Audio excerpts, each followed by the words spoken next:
Kenapa pemula itu harus stop untuk bikin konten atau pemilihan produk-produk yang viral dan juga trending? Karena katanya akan kalah saing dengan senior-senior atau orang-orang yang mungkin ya kontennya itu lebih bagus dibandingkan pemula. Atau mungkin ya ibaratnya gini loh, saingannya banyak, kalian nyempil sendirian, nggak ada bedanya, kurang kualitasnya. Jadi konten kalian tidak akan naik dan tidak akan ada yang beli. Benarkah demikian? Yuk kita akan bahas. Tonton videonya sampai akhir ya, karena ini penting. Karena buat teman-teman yang merasa pemula, yang merasa baru, nah ini adalah sudut pandang atau konsep pemikiran yang harus kalian pertimbangkan. Kalau enggak, kalian akan terjebak selama-lamanya. Oke, Assalamualaikum warahmatullahi wabarakatuh. Menanggapi informasi atau berita-berita atau mungkin hal-hal yang simpang siur di luar sana terkait soal konten-konten, ya pemula itu nggak boleh lagi tuh riset-riset produk yang trending, yang viral, yang laris nggak boleh. Karena saingannya udah pasti sama suhu-suhu gitu katanya ya. Saingannya udah pasti sama orang-orang yang berpengalaman dan saingannya udah pasti sama yang kelas berat gitu ya. Jadi nggak bisa bersaing. Oke, ini masuk akal. Secara logika ini masuk akal dan sangat-sangat masuk akal teman-teman. Bener-bener masuk akal. Tapi yuk mari kita dalami, mari kita telusuri alasan di balik itu semua. Apakah ini benar-benar yang terlihat masuk akal itu pasti benar? Ya, saya belum tentu benar juga, disclaimer. Saya cuma menyampaikan menurut pendapat saya dan pengalaman saya pribadi. Bukan ilmu pasti, tapi coba dengerin baik-baik. Jangan sampai kalian buang duit-duit kalian buat beli sampel yang mana sampelnya ini benar-benar nggak berguna atau justru malah jadi sampah di rumah kalian. Oke ya, yang pertama, barang viral, barang trending, kenapa dari dulu itu selalu disarankan?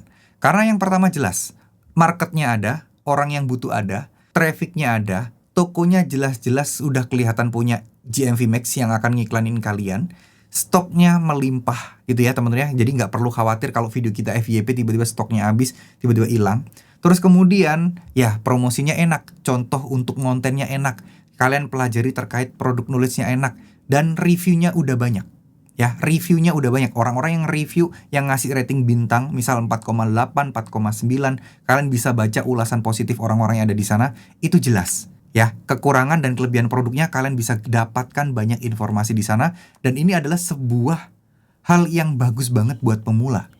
Karena iyalah pemula baru mau nge-review produk, bingung ini produk apa ya bagusnya. Pasti secara pengalaman belum ada, belum mumpuni. Nah, itulah salah satu kelebihan kenapa pemula disarankan untuk ngontenin atau review produk-produk viral. Ya, teman-teman ya, itu adalah salah satu alasannya kenapa. Oke? Nah, sekarang muncul informasi bahwa ya, jangan ikutin cara untuk riset produk viral. Jangan. Kenapa? Karena kalau kalian ikutin produk viral, ya akan kalah saing. Nah, statement ini terkesan masuk akal. Ada benarnya ya. Oh iya ya, kalau kita bikin video, terus banyak orang yang bikin video yang sama, kemungkinan besar kita naik kan akan makin kecil. Ini terkesan masuk akal. Sangat masuk akal. Ya, tapi apakah ini benar? Nah, ini nih. Berarti kan kalau misalnya nggak boleh riset produk viral, artinya teman-teman kan diarahkan untuk jualan produk-produk yang nggak viral. Produk-produk yang penjualannya masih belum banyak, jarang orang yang review, dan seterusnya. Ibaratnya ya produk-produk baru, produk-produk yang nggak dikenal orang, jarang lah ya. Asumsinya adalah kita harus cari produk yang bagus, yang jarang pesaingnya, yang mana produk ini juga potensinya bagus juga. Gitu loh. Sellernya juga bagus, sellernya amanah, dan seterusnya. Benar, masuk akal. Sangat-sangat masuk akal dan saya sangat setuju.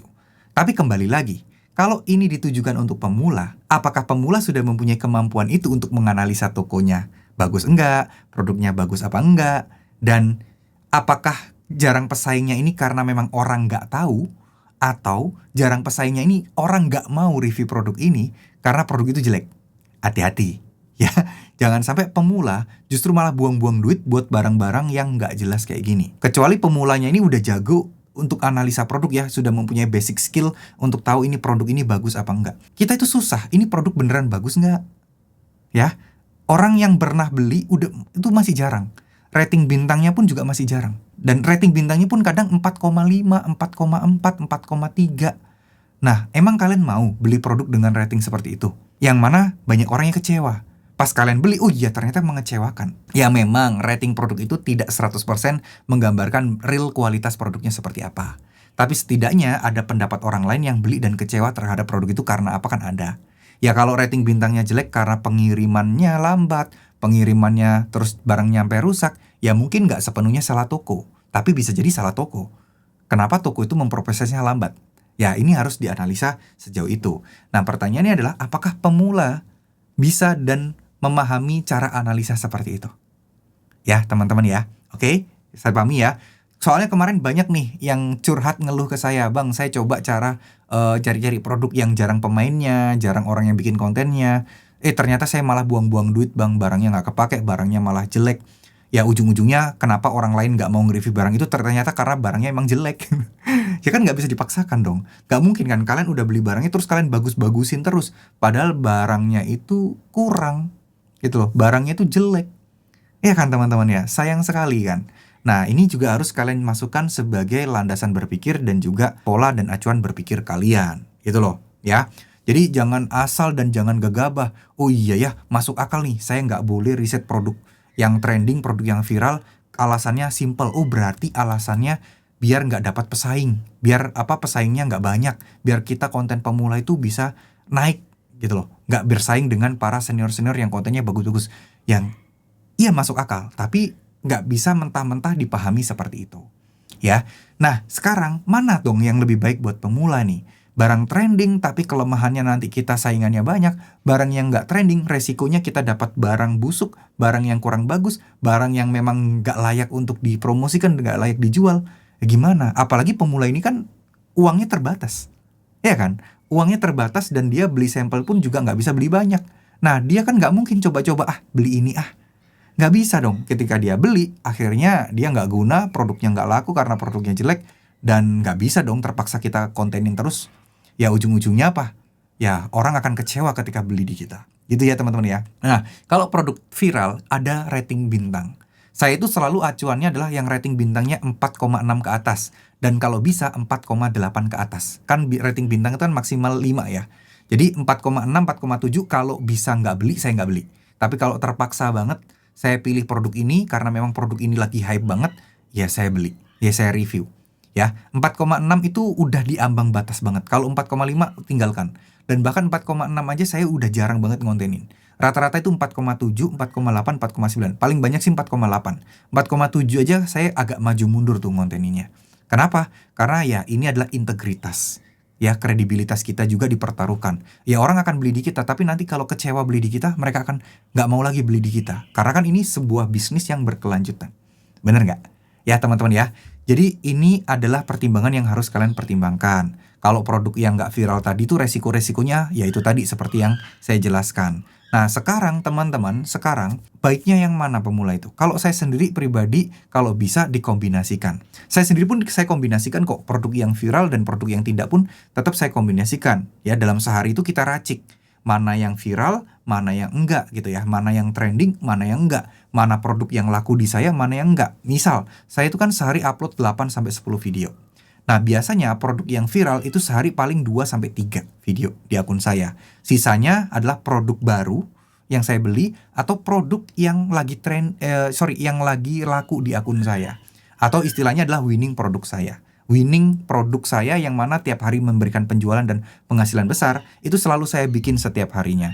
Nah, selanjutnya teman-teman, saya selalu bikin racikan itu. Oh, hari ini harus ada produk baru. Oh, hari ini harus ada produk trending. Gitu loh. Jadi, nggak perlu kita saklek, semuanya trending. Nggak perlu kita saklek semuanya produk yang jarang pesaingnya. Enggak, kita racik semuanya. Ya, itu salah satu fungsinya kenapa saya upload 8 video setiap hari. Tapi buat pemula sekali lagi nggak diharuskan 8 video setiap hari ya. Kalau kalian sanggupnya sehari 5, ya udah 5 aja. Kalau kalian sanggupnya sehari 3, ya udah 3 aja. Ya, teman-teman ya. Intinya apa sih intinya? Intinya adalah sesuaikan waktu dan kebutuhan kalian. Ya, kalau kalian sanggup, Bang, saya sanggupnya 3, terus masih ada waktu belajar 1 jam. Ya itu bagus. Bikin 3 konten, 1 jam buat belajar hal baru. Gitu ya, jadi nggak usah dipaksakan harus banyak-banyakan. Karena semakin banyak kalau konten kalian ini konten yang mohon maaf, yang tidak menarik, konten kalian yang ngomongnya masih terbata-bata, ya tetap akan susah ngejualnya. Jadi kualitas tetap dibutuhkan. Ya, tapi nggak yang harus wah dan kontennya yang mewah banget. Nggak kayak gitu, teman-teman ya. Jadi sesimpel dan sesederhana itu aja. Oh ya, jadi buat teman-teman yang pengen belajar lebih detail terkait soal TikTok affiliate, di sini saya ada kelas online-nya ya terkait soal TikTok affiliate ya. Izin promosi. Sebenarnya kalian nggak harus ikut kelas buat sukses, teman-teman. Sekali lagi nggak harus ikut kelas. Kalian tinggal nontonin video-video di channel ini udah cukup banget. Tapi kalau kalian pengen ada grup yang bisa tanya jawab, ada yang jawab, itu ada kelasnya, teman-teman. Tapi kalau kalian pengen ikutan Zoom meeting sebulan sekali, tiap akhir bulan itu ada Zoom, ada beda akun dan seterusnya, itu ada juga. Nah, ini nih, kalian bisa cek di website di hendrasetio.com atau cek link di deskripsi. Nah, teman-teman tinggal klik yang ini nomor 3 nih, kelas TikTok Affiliate Mastery plus Storybook. Kalian tinggal beli yang ini, klik yang ini, teman-teman. Lalu teman-teman ini ya, harganya kan 325, tapi di sini ada diskon. Kalian punya kode diskon, kalian klik, kalian ketik di sini 50 TTM ya. Huruf kecil semua tanpa spasi, tinggal klik gunakan. Di sini tinggal harganya jadi 149.000 aja ya. Bayar sekali seumur hidup. Nanti materi yang akan kalian dapatkan banyak banget ya. Ada materi public speaking juga akan kalian dapatkan seperti ini. Ada grup yang kalian bisa tanya jawab dan di situ kalian mau nanya apapun, insya Allah ada admin atau tim saya yang bantu jawab. Ya, kalau ada yang nggak ngerti di materi, kalian bisa tanyakan di sana, teman-teman. Ya, jadi mungkin segitu dulu apa yang bisa saya sampaikan. Mohon maaf jika ada salah-salah kata. Ingat, ikut kelas bukan menjamin kesuksesan, tapi ikut kelas itu hanya mempermudah proses belajar aja. Dan semuanya tergantung dari kalian. Bagaimana proses kalian belajar dan kalian proses praktek serta konsistennya. Karena di sini tuh butuh banget konsisten, disiplin, dan komitmen tinggi. Terima kasih. Wassalamualaikum warahmatullahi wabarakatuh.